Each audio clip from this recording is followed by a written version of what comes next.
Assalamualaikum warahmatullahi wabarakatuh. 90.1 Fast FM Family Radio, warna baru untuk keluarga. Selamat malam keluarga Fast dimanapun Anda berada. Apa kabar untuk Anda malam ini? Semoga di malam ini Anda yang ada di Magelang dan dimanapun Anda berada masih dalam kondisi yang sehat. Dan tentunya kita senantiasa diberikan kebahagiaan, apalagi menyongsong 17 Agustus 2024 besok yang tentu ini menjadi momentum kita bersama keluarga Fast, khususnya bangsa Indonesia ya. Perayaan ke-79 ini sebaiknya akan kita isi dengan apa? Ya, ini akan kita isi bareng-bareng dong tentunya ya. Dari pukul 20 hingga 21 waktu Indonesia Barat, kita hadirkan untuk Anda kembali program kesayangan kita, Kajian Ekonomi. Hasil kerjasama dari 90.1 Fast FM bersama dengan PCNU Kabupaten Magelang dan juga LPNU, yang dimana malam ini kita akan hadirkan untuk Anda hingga pukul 21 waktu Indonesia Barat. Ada yang ingin gabung bersama kami, silakan untuk Anda bisa manfaatkan di 0815-7870-9640-nya keluarga Fast, untuk bisa tanya langsung bersama narasumber dan atau ingin ya sekedar sharing bersama saja. Dan di malam ini keluarga Fast dengan tema yang sangat menarik, yakni Kiat Sukses NU Mart. Kita hadirkan bersama dengan Kang Alif Doni, Dirut Bumnu PCNU Kabupaten Magelang. Assalamualaikum, selamat malam Kang Alif Doni. Waalaikumsalam warahmatullahi wabarakatuh. Selamat malam Mas Dimas dan seluruh pendengar Fast FM dimanapun Anda berada. Oke, apa kabar Kang Alif Doni? Alhamdulillah sehat dan sehat, terus ya? Semangat. Semangatnya luar biasa sekali ya. Iya, tak terasa kita Jumat ketemu lagi nih Kang Alif ya. Iya, betul. Dan keluarga ya, malam ini kita bisa menyapa dengan suasana yang kalau saya rasa ini sangat luar biasa sekali Kang Alif. Sepanjang jalan itu penuh kerlap-kerlip lampu ya. Betul. Ramai. Alhamdulillah itu suasana menyongsong kemerdekaan. Ya, jadi masyarakat antusiasnya luar biasa. Kan gitu. Euforianya luar biasa ya. Iya, betul. Ya. Baik, Kang Alif Doni, keluarga Fast bersama Kang Alif Doni Dirut Bumnu PCNU Kabupaten Magelang. Malam ini kita akan membahas terkait dengan tema yang sudah dimasukkan tadi, yakni Kiat Sukses NU Mart ya, di mana malam ini untuk Anda yang ingin bertanya, Anda bisa manfaatkan di 0815-7870-9640-nya. Dan untuk Anda keluarga Fast, kajian ekonomi ini juga didukung oleh BNU Syariah, Nugu Internasional, NU Mart, Klinik Pertama NU, dan Bagno. Serta malam ini Anda bisa mendengarkan secara langsung live kami, baik di streaming aplikasi suara, Noise, atau YouTube channel PCNU Kabupaten Magelang. Ya, kami ucapkan selamat malam juga untuk pemirsa yang ada di sana. Dan Kang Alif, kalau kita berbicara tirakatan, sebenarnya malam ini kita harus tirakatan ini. Iya, benar. Saya tadi sebelum berangkat, ini kan harusnya ada, kalau di kampung saya ada genduri, pakai ketupat, janur gitu kan. Nah, malam ini ada pekik merdeka juga. Saya izin sama Pak RT, Bapak Pangapunten, saya ini kok ada tugas malam gitu.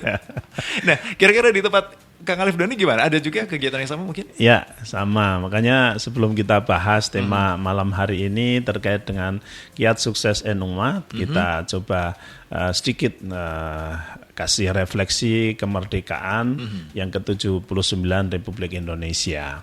Karena harusnya tadi saya ini juga harus diminta untuk ngisi kan gitu kan di kampung itu, Kampung Seraten itu, Mas Iqbal dan teman-teman itu tadi sore datang untuk Pak Doni nanti ngisi untuk malam tirakatan. Nah, saya kalau malam Sabtu sudah ada kegiatan rutin, jadi mohon maaf ya, next saja kan itu ya.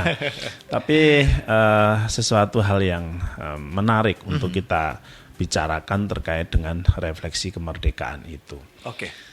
Jadi merdeka ini kan maknanya kan berarti kebebasan kan itu ya. Nah, cuman merdeka itu ada yang menjadikan kalah dan ada yang menjadikan menang kan itu ya. Jadi orang merdeka itu tidak selalu menang. Merdeka itu bisa kalah juga kan itu. Kok bisa kan itu ya. Mungkin Mas Dimas mikir kok bisa begitu ya. Jadi kalau orang memang bisa mensikapi kemerdekaan itu secara positif, maka apa yang dia lakukan itu pasti akan mempercepat kesuksesan apapun yang dia inginkan. Contohnya begini, kalau misalnya kita saat ini merdeka, atau misalnya Mas Dimas merdeka kan itu ya. Kok bangunnya terus jam 9 atau bangunnya jam 10, pagi-pagi masih tidur kan itu ya. Terus nanti kegiatannya karena merdeka tadi, bebas tadi. Nah, udah pokoknya ya tidur, habis itu bangun, terus makan, terus main HP, terus habis itu tong-tong. Nah, itu kan sangat bebas sekali kan itu. Oh, begitu.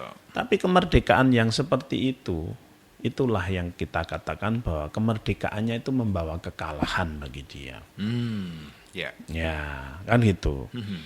Tetapi kalau kita merasa merdeka, terus karena kita merdeka maka aku harus mencapai cita-cita yang hebat, kan gitu ya. Pagi-pagi saya harus sudah bangun, kan gitu ya. Habis sholat subuh saya harus lakukan aktivitas ini itu. Saya harus punya target hari ini dapat ini, kan itu. Sampai malam saya masih aktif mengejar cita-cita. Maka itulah kemerdekaan yang memang benar-benar membawa kemenangan. Kan gitu. Lah, refleksinya bagaimana? Kan gitu ya. Refleksinya kalau kita merasakan bahwa kemerdekaan itu benar-benar menjadikan kita orang yang bebas untuk mendapatkan cita-cita yang hebat yang kita inginkan, maka itu refleksi yang benar. Kan itu ya. Tapi kalau terus kayak tadi, karena mentang-mentang merdeka, nggak ada yang marahin, nggak ada yang negur dan sebagainya, terus kehidupannya justru menjadi kacau balau, maka tipikal orang seperti itu memang lebih baik dijajah. Begitu ya? Nah iya, karena kalau dia itu merdeka malah jadi nggak bener itu tadi, kan itu. Artinya ya memang dia memang tipikal orang-orang yang memang lebih baik dijajah. Lebih baik dijajah. Iya, lah penjajahan itu kan bukan hanya terbatas pada pemikiran kolonialisme kan gitu ya. Bahwa saat kita itu harus ngikut orang, disuruh-suruh orang, kalau nggak disuruh nggak bisa melakukan segala sesuatu, tidak punya inisiatif, harus disuruh ini, suruh ini, suruh ini. Nah itulah memang tipikal orang-orang yang tidak bisa merdeka itu seperti itu. Kan gitu. Dan dia tidak akan pernah bisa maju. Kan gitu. Sekalipun hidup di alam merdeka. Ya, jadi kesimpulannya gitu ya. Bagaimana agar kita mensyukuri kemerdekaan ini dengan kita benar-benar menjadi pribadi yang merdeka, mampu mengatur diri kita sendiri, merdeka mengatur diri kita sendiri, menjadi orang hebat yang kita cita-citakan. Tanpa harus disuruh-suruh orang, tanpa harus di-pressure orang. Karena kalau kita harus selalu di-pressure orang, disuruh orang, ya itu makna dari penjajahan itu seperti itu. Penjajahan seperti itu ya. Iya. Baik. Kang Alif ini luar biasa sekali ini. Salah satu hal yang bisa kita jadikan tolak ukur ya. Kepada diri kita. Merdeka di negara yang merdeka itu seperti apa sih? Iya. Gitu ya. Kalau di negara merdeka orang-orangnya jadi pada sibuk, orang-orang jadi kreatif. Orang-orang jadi pada maju, lah itulah merdeka yang sejatinya. Tapi kalau merdeka, kalau banyak yang tongkrong, banyak yang ngamen, banyak yang jadi manusia silver, banyak yang pengangguran gitu, lah itu berarti dia tidak bisa menjadi pribadi yang merdeka. Pribadi yang merdeka kan gitu. Dia kalau nggak disuruh-suruh, dia nggak bisa hidup. Kan gitu. Itu dari kemandirian pribadi. Iya. Baik, tapi kalau kita berbicara dari sektor ekonomi nih, Kang Alif Doni, tentu ini bagaimanakah 79 tahun menurut Kang Alif Doni ini? Ya, grafiknya naik turun ya. Iya sih. Ya, yang menyedihkan kadang saya berpikir begini. Hampir 300 juta jiwa ya penduduk kita kan itu. Dan 79 tahun sudah merdeka. Kok nggak ada namanya mobil atau nggak usah mobil ya, motor made in Indonesia. Ini dia. Aduh, ini sedih sekali. Iya. Ini kenapa bisa seperti ini negeri kita, kan gitu. Ya karena kita belum bisa berpikir secara merdeka tadi, kan gitu. Kita masih seneng yang namanya impor, kita masih seneng membangga-banggakan atau katakanlah, orang-orang kita itu katakanlah kalau mengerjakan segala sesuatu itu tidak bisa bagus dan sebagainya, tidak memberikan ruang yang cukup, tidak bisa memberikan support yang bagus, tidak bisa bekerja sama dengan baik, sehingga ya pada akhirnya orang lain sudah bisa bekerja sama dengan sangat kuat, membangun tim yang sangat hebat, kita masih berdebat sana sini yang akhirnya kita tidak bisa maju-maju.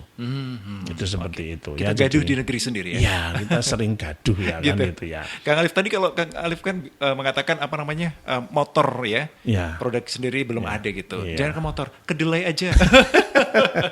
Kedelai kita kemana gitu? Betul ya. Kita makan tempe kayaknya ini bangga sekali. Ya. Ternyata ini delainya impor dari Amerika. Aduh, Masya Allah. Itu dibelinya dengan dolar ya. Iya, padahal kita dengan bangganya sejak sekolah kita sudah disuruh bangga bahwa negeri kita adalah negeri agraris, gitu. Tapi delay impor, beras impor, jagung impor. Aduh, ini gimana ini? Yang salah apa ini? Kan gitu ya. Ya ini harus kita jadikan sebagai refleksi. Iya, ya terutama ya pejabat-pejabat itu kan itu. Karena dia yang memegang kendali dan otoritas kan itu ya. Itulah yang harus jadi cambuk buat. Siap. Ya kita semua lah itu. Tapi yang paling itu ya mereka para pemangku kebijakan ya. Begitu ya. Baik, Kang Alif Doni untuk opening kita ya. Siap. Terima kasih sekali, dan kita masih bersama dengan pengurus cabang Nahdlatul Ulama. PCNU bener ya? Iya. Bukan PB, bukan ya? Saya khawatir gitu ya. Saya khawatir keliru ya. Oke, PCNU Kabupaten Magelang ya, keluarga pas ya.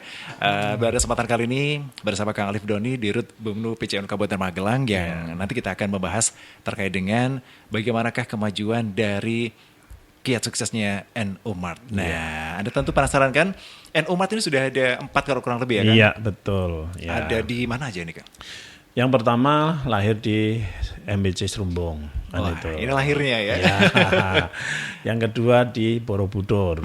Yang ketiga di Sawangan. Yang keempat ini di Salam. Dan mudah-mudahan ini segera yang kelima ini di Dukun. Alhamdulillah. Ya, semoga disegerakan. Iya, amin kan itu. Iya, persiapan sudah sejauh mana nih, Kang Alif Doni? Ya, kalau di Dukun ini gedung sudah siap, posisinya ya cukup strategis di Jalan Raya Talun kan gitu ya. Kita sudah survei. Nah, artinya dari sisi place-nya itu saya kira udah posisinya strategis kan gitu ya. Nah, makanya kita bahas malam ini kiat sukses NUMAT itu seperti apa, karena kita sudah punya pengalaman untuk melahirkan 4 NUMAT ini kan gitu ya. Sehingga dari 4 perjalanan NU Mat ini kan punya karakteristik sendiri-sendiri kan gitu, sehingga yang misalnya Serumbung itu karakternya seperti apa, terus Borobudur karakternya apa, Sawangan seperti apa, Salam seperti apa, yang kita berharap dengan pelajaran dari 4 NUMAT yang sudah lahir ini, kita berharap yang kelima ini akan menjadi lebih cepat gitu ya. Baterai barunya itu. Iya kan gitu ya, karena sudah punya pengalaman ya. Kan gitu. Ya. Jadi kalau kita mencoba flashback terkait dengan kesuksesan yang dicapai oleh Serumbung ya, sebagai anak pertama lahirnya NU Mat ini. Memang yang harus memiliki satu ghiroh yang kuat ini adalah pimpinannya, kan begitu. Gitu ya.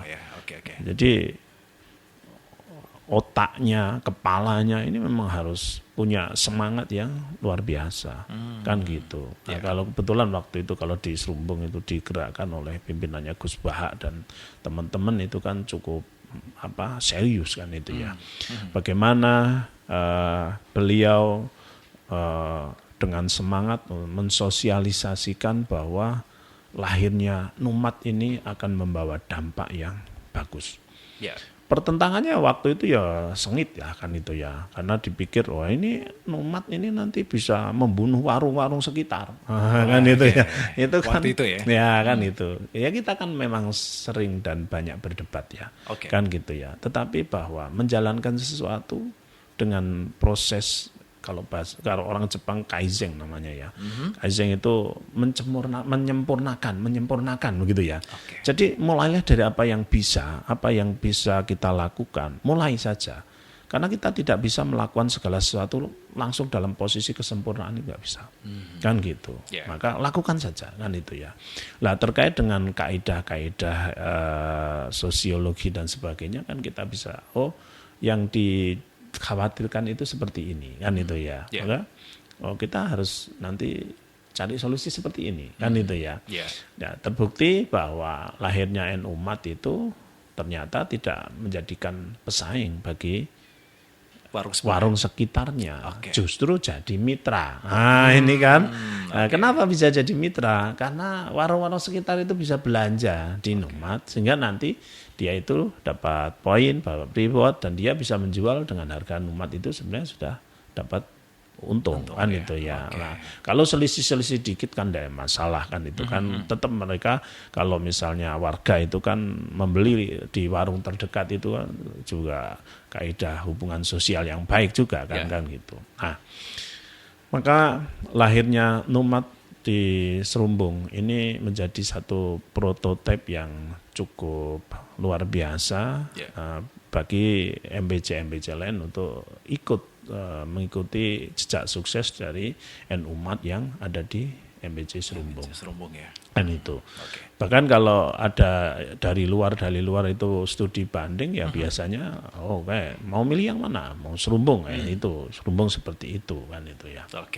Nah, waktu itu kan kalau saya dengar langsung cerita dari Gus Paha itu bahwa beliau itu katakanlah di pengajian, di apa dan sebagainya, dia selalu tidak lupa untuk mempromosikan kan itu.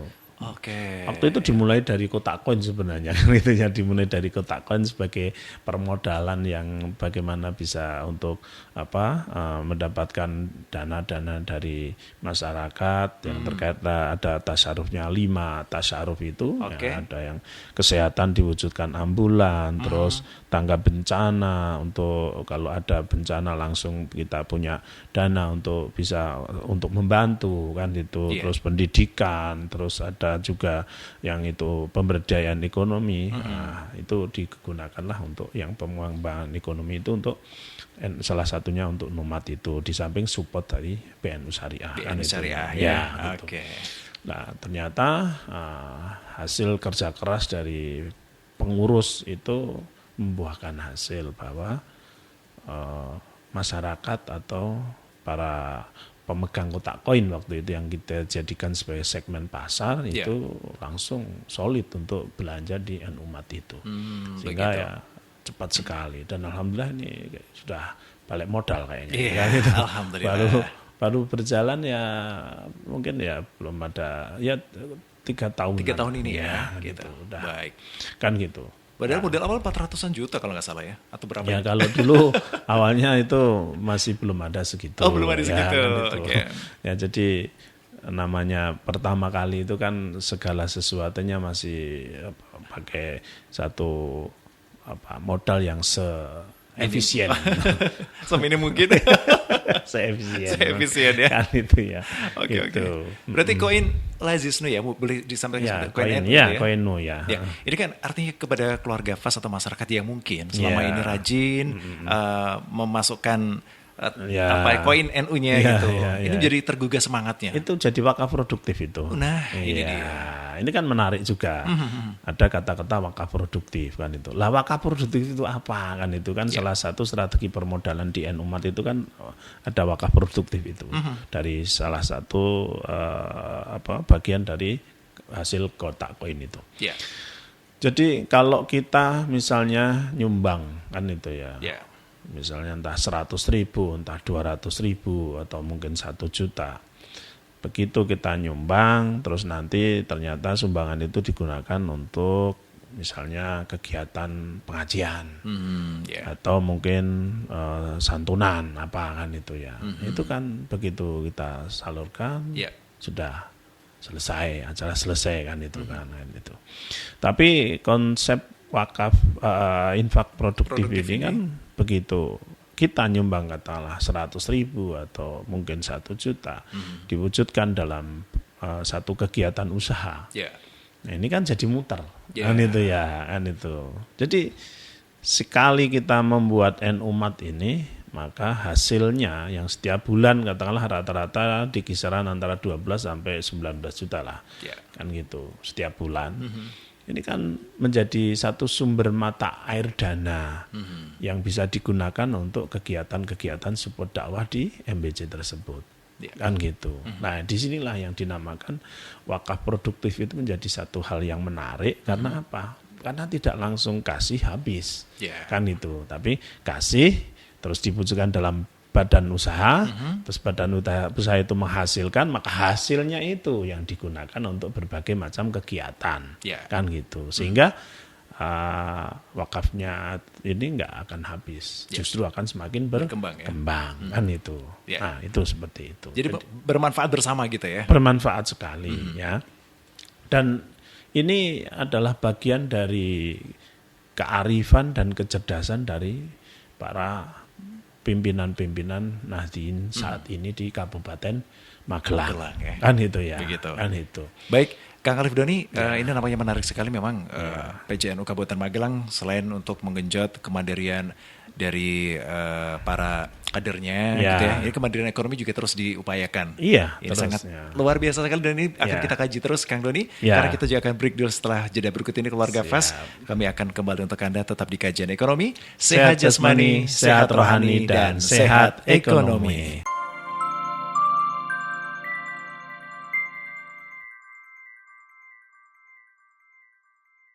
Dari Jalan KH Masyari nomor 7 Bagutan Tegarjo Magelang, kami ucapkan selamat malam Magelang, selamat malam Indonesia. Wah, semangat banget nih Kang Alif Doni ya. Semangat. Karena ini juga masih ada tirakatan tadi.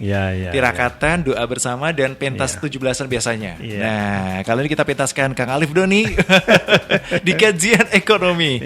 Malam ini Keluarga Fas, kita masih membahas terkait dengan bagaimana sih kiat sukses NU Mart ya. Dari yang tadinya 1, 2, sekarang sudah ada 4 ya. Bahkan menuju ke 5. Menuju ke 5 insya Allah. Nah, harapannya ke 5 ini akan mentok atau mau ke berapa lagi Kang Alif Doni? Ya lanjut lah. Lanjut dong. Jangan sampai 5 tok ya. Iya. Kita itu sudah pernah kemarin diajak sama Ketua PC untuk studi tiru ke pesantren Sidogiri. Kan itu.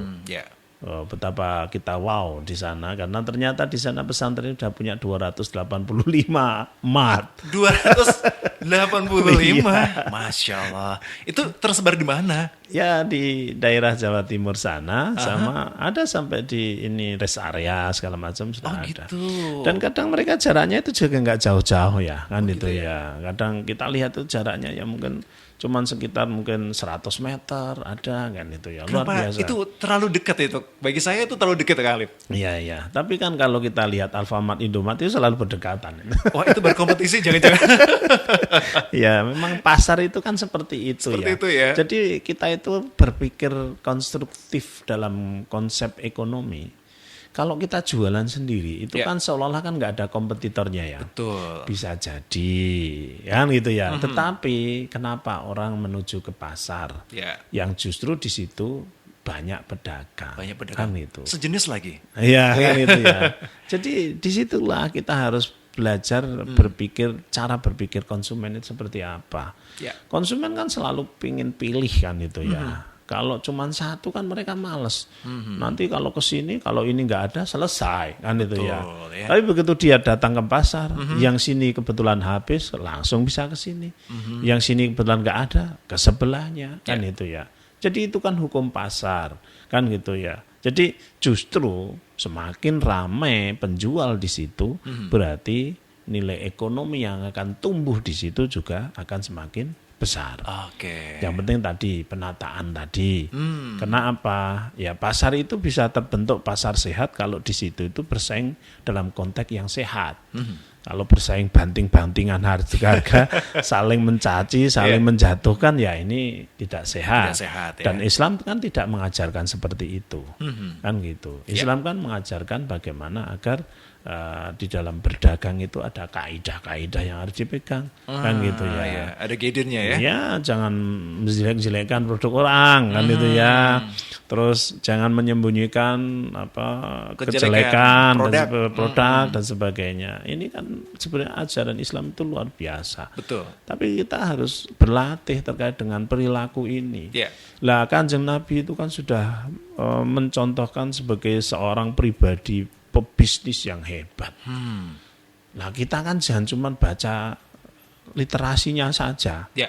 Tapi bagaimana kita itu ya bisa harus berusaha untuk mengamalkan itu. Iya. Kalau jadi orang Muslim itu ya orang yang punya banyak keahlian.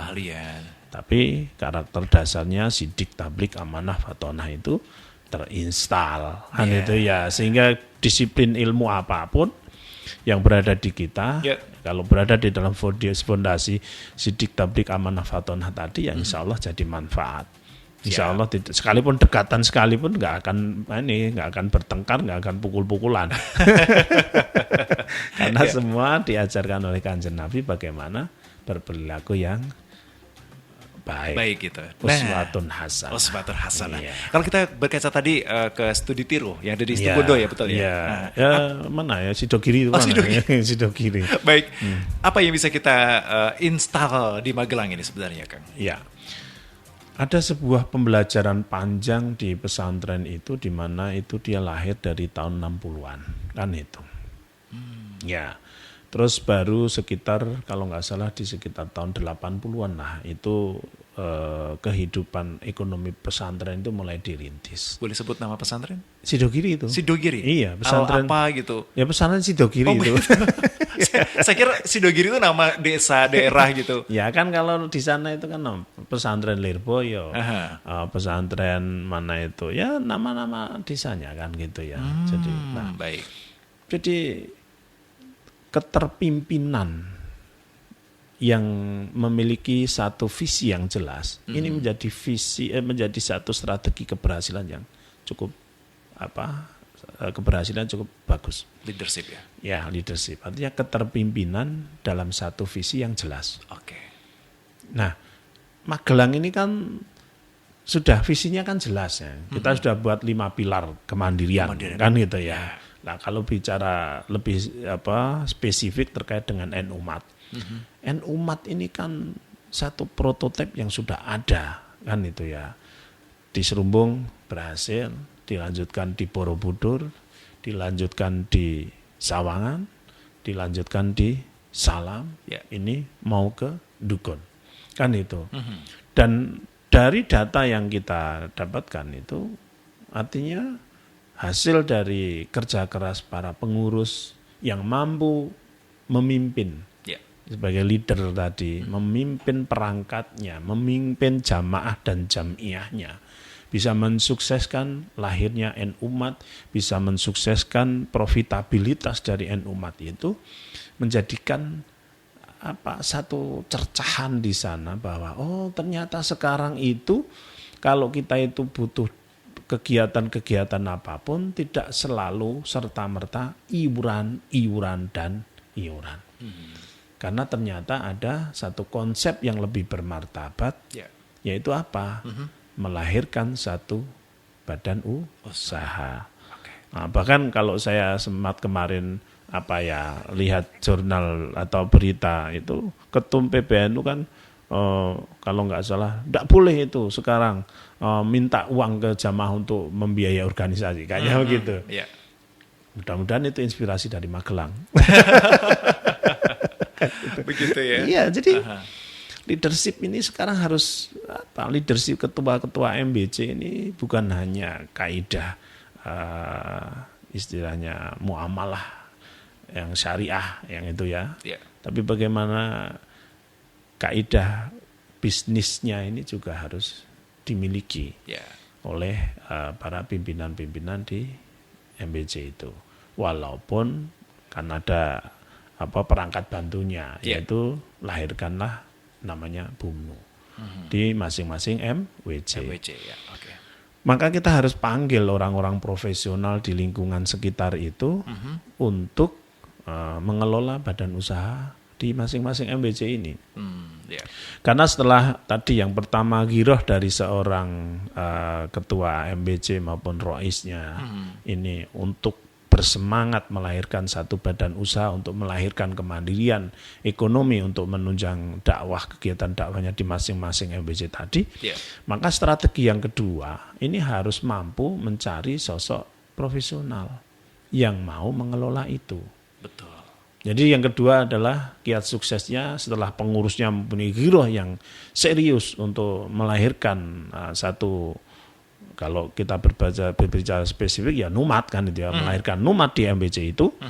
Ya, yang kedua harus mencari orang di situ yang memang profesional, yang memang mau untuk mengelola usaha itu. Karena sekali lagi bahwa orang yang memiliki, kemarin kita sudah berbicara terkait karakter SDM sukses, kan gitu ya. Bahwa karakter SDM sukses itu kan salah satu cirinya bagaimana dia memiliki satu talenta atau kemampuan menjadikan uang kecil menjadi besar. Iya. Nah, kalau menjadikan uang besar jadi kecil kan nggak perlu milih-milih. Saya aja ya, kasih aja kan gitu. Nah, Mas Dimas ini ada uang 1 miliar tolong habiskan. Gas.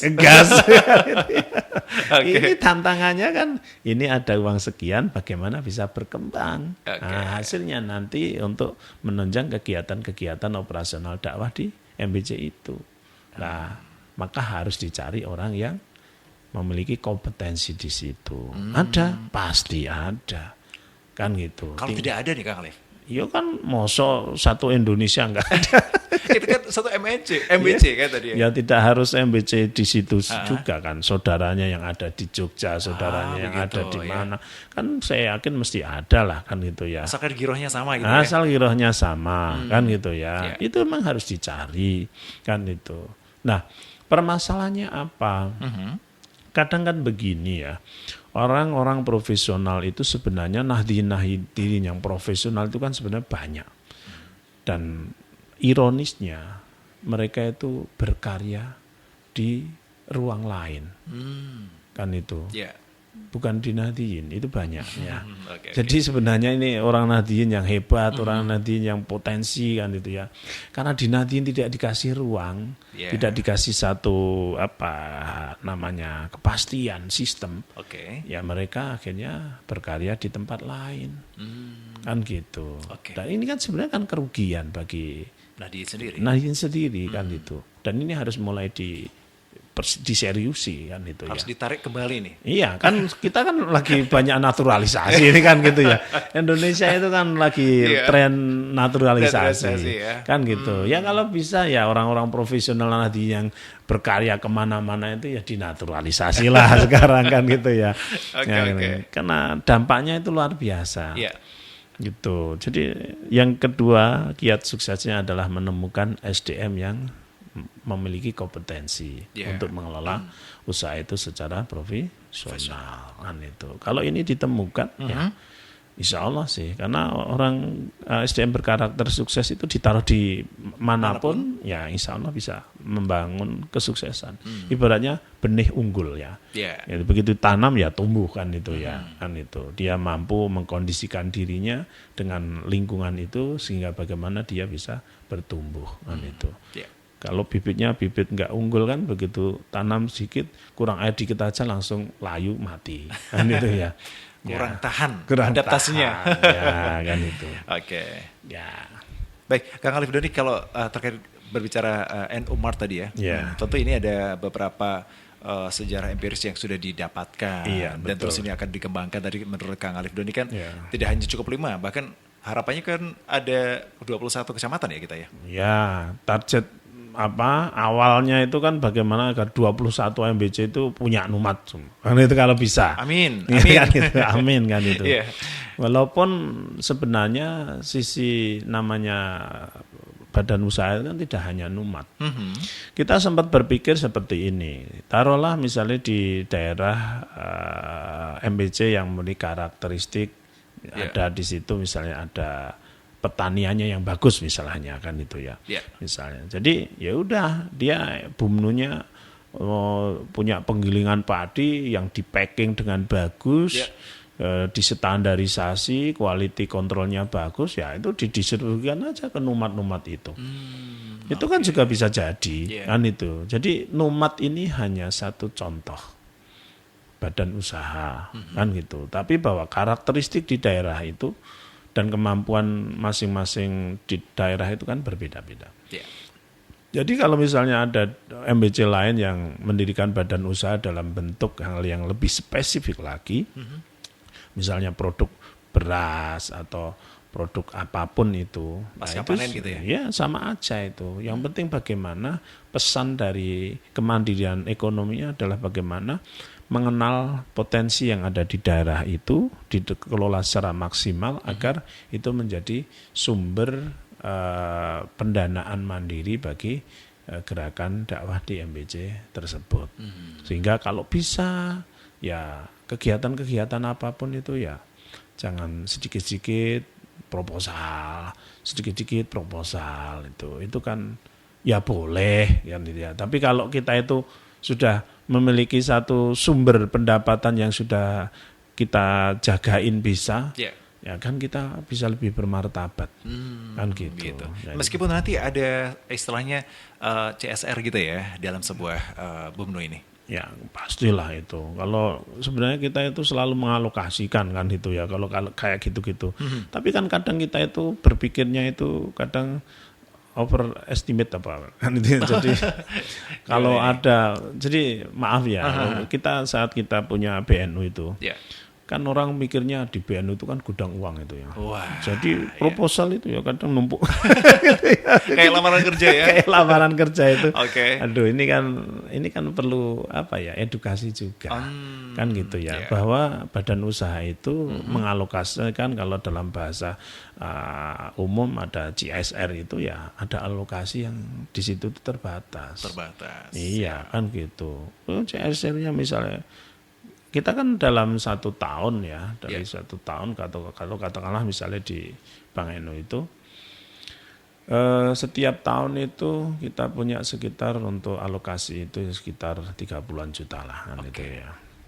Tapi kan kadang proposal satu itu ada pengajian sholawatan itu dana yang dibutuhkan 50 juta untuk sponsor gol itu 10 juta silver gitu. Jadi ya kalau model-model gitu nanti kasihkan 2 event selesai. Padahal dalam 1 tahun ini kan banyak sekali. Dan kan nilai itu. manfaatnya lebih banyak harusnya. Dan nilai manfaatnya lebih banyak. Jadi kadang kita ya itu tadi terkait dengan literasi keuangan itu kita masih harus banyak belajar.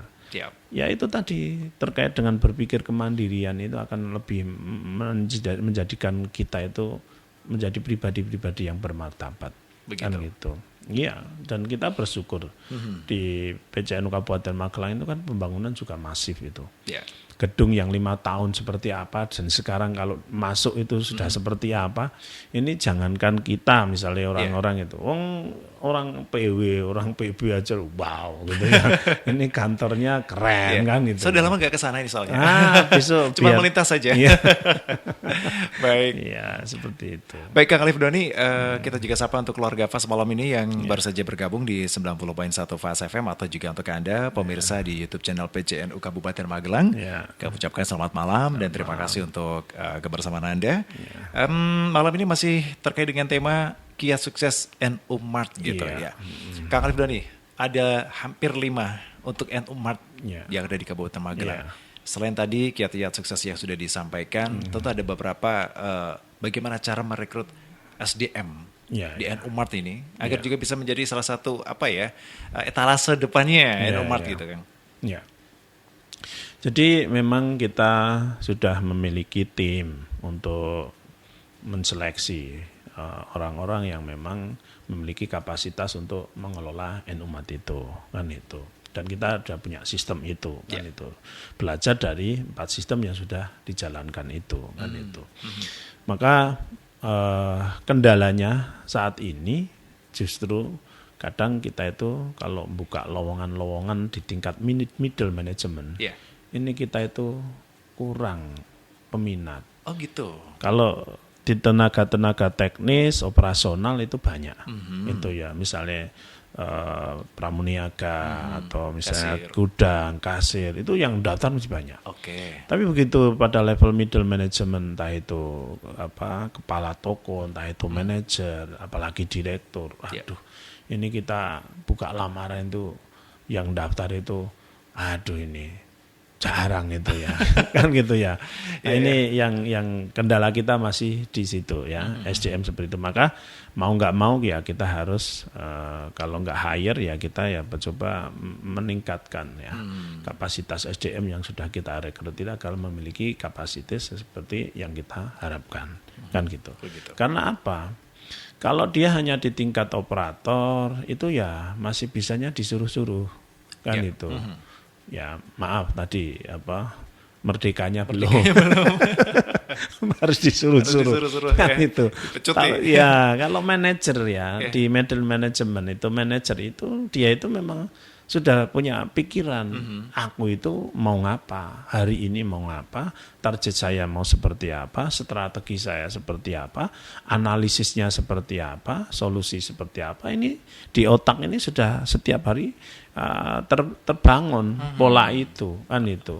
Jadi dari dia melek itu lihat tokonya itu dia sudah harus berpikir hari ini apa sih yang harus saya kerjakan untuk mencapai target omset hari ini kan itu. Oh misalnya kalau misalnya toko itu kan selalu ada yang namanya generator sale kan itu ya. Generator sale itu artinya satu barang yang kita jadikan sebagai pengungkit untuk barang-barang lain biar laku. Oh gitu ya, oke. Ya misalnya ini yang didiskon lah kan itu ya kan itu. Kalau barang ini permintaan di pasar ini kan banyak, dibutuhkan banyak orang. Oke, kita kasih diskon ini kan itu ya. Dengan kita kasih diskon ini orang kan berbondong-bondong untuk datang kan itu. Tapi biasanya dibatasin kan itu ya. Oh nggak boleh beli 5 kintal nggak boleh loh kan. Beli 2 saja maksimal. Beli 2 aja kan itu. Tapi begitu dia beli 2 di situ kan lihat yang lain, jadi belanja. Ini kan otak manajer, kan gitu. Nah disinilah kita harus upgrade skill atau terkait dengan teman-teman yang harus menduduki posisi itu. Termasuk apa? Kiat sukses Numat yang ketiga ini kan karena aspek pasar kita itu sebenarnya sudah jelas. Sudah jelas ya kan? Sudah jelas. Kita memberikan satu panduan untuk mendirikan Numat itu minimal dia harus pegang data pemegang kotak koin minimal 2.000. Begitu. Ya, karena kotak koin ini kan disebar kalau sekarang sudah tersebar lebih dari 130.000 kotak, kan gitu.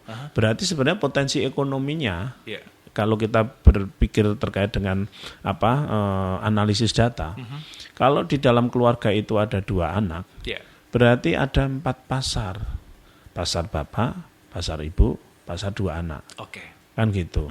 Berarti kalau kotak koin yang tersebar di Magelang ini katakanlah misalnya 130.000. Berarti segmen pasar yang ada di situ berarti 130.000 kali 4. Nah, kenapa di MBC itu kita syaratkan untuk mengelola Numat itu harus pegang database minimal 2.000 kotak koin?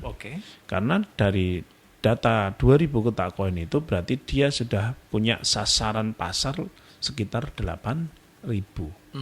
Kan gitu. Ya. Karena kan pemegang kotak koin itu kan by name, by address, by nomor WA. Oh gitu. Iya. Nah, ini kan monetasi data ini yang kadang kita masih lemah.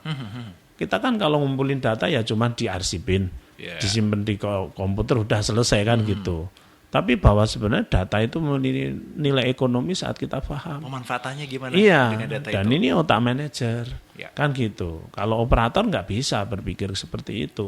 Arsip laporan selesai. Laporan selesai kan. Kadang input aja disuruh input itu tujuan apa nggak ngerti, kan gitu kan?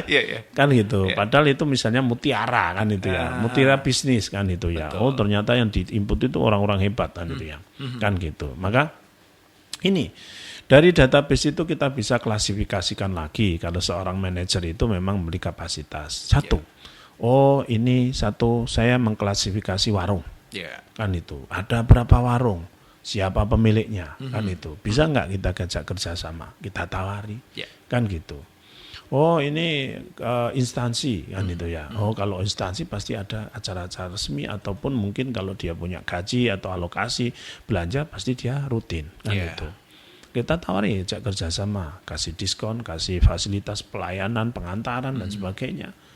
Ini otak manajer. Koperasi juga ditawarin ya? Iya, pokoknya dia mesti apa yang kira-kira bisa dia jadikan sebagai satu peluang bisnis mesti dia datengin, kan gitu. Nah disinilah pentingnya kita memiliki database segmen pasar. Dan di NU kita sudah punya database dari kotak koin itu. Ya. Nah ini seperti ini kan harus kita jelaskan bahwa dengan kita memiliki satu database yang sudah jelas ini, maka kita memiliki target pasar yang sudah jelas. Tinggal apa? Tinggal menasionalisme saja. Nah iya memang begitu. Okay. Kita itu temanya kan sebenarnya kan ekonomi komunitas. Kan gitu. Yeah. Nah, kadang memang kita harus mengedukasi teman-teman yang masih kadang berbicara begini. Contohnya beginilah. Yeah. Waktu kita punya Bank NU dulu. Kita undang itu beberapa instansi atau ya lembaga yang kita pandang bisa kita ajak kerjasama. Dia bilangnya begini, kalau BNU ini sama bank titik-titik ini. Yeah. Ini kira-kira ini bisa fasilitasnya lebih bagus enggak, lebih murah enggak kan itu. Lebih banyak. Sudah tanya ATM-nya, sudah tanya apa ini bisa lebih murah dan sebagainya. Lah, mereka itu harus kita kasih edukasi, kasih tahu bahwa apa? Anda itu menganggap kami itu anak Anda enggak? Kan itu ya. Jadi Anda itu berdiri di mana? Kan gitu. Kalau BNU yang waktu itu baru katakanlah 2 tahun. Kok terus dibandingkan dengan bank titik-titik yang usianya sudah katakanlah 70 tahun. Kakek-kakek. Kok dia menuntut kita harus seperti dia. Yeah. Ini kan enggak rasional. Nah, apalagi dia misalnya seorang pendidik. Yeah.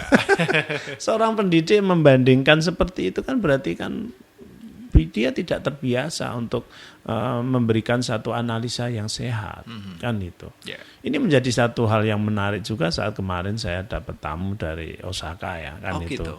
Itu dia sudah 20-an tahun di sana dan dia sudah punya perusahaan di sana, kan itu. Orang Indonesia sudah punya perusahaan di sana. Di Osaka, kan Jepang. Keren, ya kan gitu ya. Kalau kita di Indonesia mau buat perusahaan aja susah kan itu ya. 20 tahun itu ya? Nah, 20 tahun. Masih jadi penyiar ini. Lah dia bisa punya perusahaan di Jepang kan keren kan itu. Betul. Ya sebenarnya kemarin pengen kita ajak podcastan kan itu ya karena menarik sekali. Kenapa sih orang-orang di sana itu kok kalau namanya usaha kok bisa cepat melesat, bagus, kuat dan ini tahan banting kan itu. Penasaran juga ya. Ya iklim di sana itu seperti apa sebenarnya? Iya, karena memang di sana itu kalau namanya teamwork itu ya lahir batin benar. Dia sadar kalau anak kita ini usianya berapa, kemampuannya seberapa, itu dia itu sadar betul. Dan dia tidak pernah membanding-bandingkan dengan orang lain. Tapi mensupport bagaimana agar dia bisa seperti orang lain yang lebih baik. Tapi dia tidak pernah kok meracuni, kamu tuh nggak seperti itu. Nah, itu nggak seperti itu kan itu. Dadon sendiri nih. Iya kan menyakiti kan itu ya. Kembali ke mental itu, mental block kan itu ya. Kan itu. Ini bapak aku itu kok malah kayaknya lebih sayang dia sih. Lebih sayang anak orang daripada anak sendiri kan gitu ya. Sama. Kadang kita itu sering dibanding-bandingin, nggak apple to apple, kan gitu ya. Wong kok ngino dibanding-banding gitu. Sama kan Nugo ya kan itu ya. Nugo juga mengadang ya mereka bandingin. Kok tidak bisa semurah yang itu misalnya gitu ya kan itu. Ya kita itu baru 2 tahun kan itu. Jadi personilnya juga masih terbatas kan itu. Perangkatnya masih terbatas. Dia itu yang dijual murah itu yang sudah balik-balik modal. Ibaratnya dia buang aja dia udah untung, apalagi dijual murah dia masih untung kan gitu. Nah kita kan masih pikir bagaimana ini agar punya istilahnya sustainability kan itu, punya keberlangsungan. Kan kita berpikir bagaimana keberlangsungan. Nah dia sudah ini bukan lagi bakar-bakar uang, dia sudah bahasanya dijual nol aja dia nggak rugi karena sudah balik modal kan itu. Nah kadang berpikirnya itu sesederhana itu mereka hanya membandingkan kan gitu. Lah dia usianya udah berapa? Dia udah usianya sudah kakek nenek, kita masih batita, 32 tahun bandingin yang sudah jenggotan gitu, kan ya nggak apple to apple, kan itu. Nah, begitu. pada akhirnya kita hanya sampaikan bahwa Anda berdiri di mana, itu penting, kan itu ya. Kalau Anda berdiri di sini, ya Anda harus jadikan ini sebagai satu support yang nanti bisa menyamai mereka. Bisa, pasti bisa. Insyaallah. Pasti bisa. Kenapa? Ya karena tadi ekonomi komunitas tadi. Apa gunanya kita punya jamaah, kita punya jamiyah yang labelnya sama-sama NU, tapi di NU jualan, tapi dia masih beli dari luar NU. Kan omen saja. Wow, luar biasa sekali keluarga Fas bersama Kang Alif Doni di malam ini terkait dengan kiat sukses NU Mart ya, di mana tadi beliau juga sudah menyinggung bagaimana Nugo, bagaimana BNU Syariah ya. Dan karena memang gara-gara kita harus lebih haus akan informasi terkait dengan bagaimana PCNU ini berkiprah, kita juga harus bisa menghilangkan dahaga kita pribadi dengan Bagnu. Bismillahirrahmanirrahim. Bismillahirrahmanirrahim. Ini kok kenceng banget tutupnya ya, asli ya? Iya, asli. Masih segelan. Masih segelan ya, bismillah. Ya beda kok ya. Kesegarannya terasa banget ini Kang Alif. Ya tadi, ini bisa untuk penghilang dahaga, juga bisa untuk ru'yah. Benar sekali. Karena air dari kemasan Bagnu ini adalah air dalam barokah Al-Quran. Barokah ayat suci Al-Quran. Ayat suci Al-Quran ya. Dan ini bisa didapatkan di NU Mart. Iya, bisa. Jadi ini juga badan usaha juga kan. Badan usaha juga. Iya, kan gitu. Begitu keluarga Fas. Untuk Anda yang malam ini sudah bergabung bersama kami mengucapkan selamat malam dan terima kasih karena alokasi waktu yang sangat terbatas. Kini waktunya kita untuk pamitan. Tapi sebelumnya kita dengarkan dulu closing statement dari Kang Alif Doni. Kajian ekonomi. Pendengar Fas FM dimanapun Anda berada, serta pemirsa dari channel YouTube PCNU Kabupaten Magelang, kita harus mengambil posisi yang jelas saat kita mau mengembangkan dan membangkitkan kemandirian ekonomi di Nahdlatul Ulama. Karena jangan sampai kita sudah memiliki satu konsep yang jelas, satu cita-cita hebat bersama-sama, tapi yang mendukung hanya sebagian. Kalau kita memang sama-sama memiliki hati, pikiran, dan semangat untuk membangun kemandirian Nahdlatul Ulama di Kabupaten Magelang khususnya, mari apapun yang diproduksikan untuk membangun kemandirian ekonomi di Nahdini itu, ada itu Numat, ada itu Bank NU, ada itu Nugo, ada itu Bagnu, ada itu Klinik Pratama. Gunakan itu sebagai fasilitas yang harus kita gunakan dalam rangka kita membangun dan memberikan kontribusi untuk membangun kemandirian jamaah dan jamiah Nahdlatul Ulama di Kabupaten Magelang. Terima kasih Kang Alif Doni, dan untuk Anda keluarga Fas malam ini sudah bergabung. Semoga kita sudah mendapatkan ilmu yang bermanfaat untuk Anda dan juga keluarga Anda. Dan nantikan kajian ekonomi insya Allah di Jumat yang akan datang ya Kang Alif ya. Kira-kira temanya apa ini? Kejutan ya? Ya, rahasia. Rahasia. Pastikan untuk keluarga Fas yang selalu haus akan beberapa ilmu ekonomi dari Kang Alif Doni. Anda bisa simak kembali kajian ekonomi di kesempatan yang akan datang, yakni Jumat dari pukul 20 hingga 21 waktu Indonesia Barat. Saya Dimas bersama Kang Alif Doni untuk pamit undur diri. Salam kajian ekonomi, sehat jasmani, sehat rohani, dan sehat ekonomi. Wassalamualaikum warahmatullahi wabarakatuh. Waalaikumsalam warahmatullahi wabarakatuh.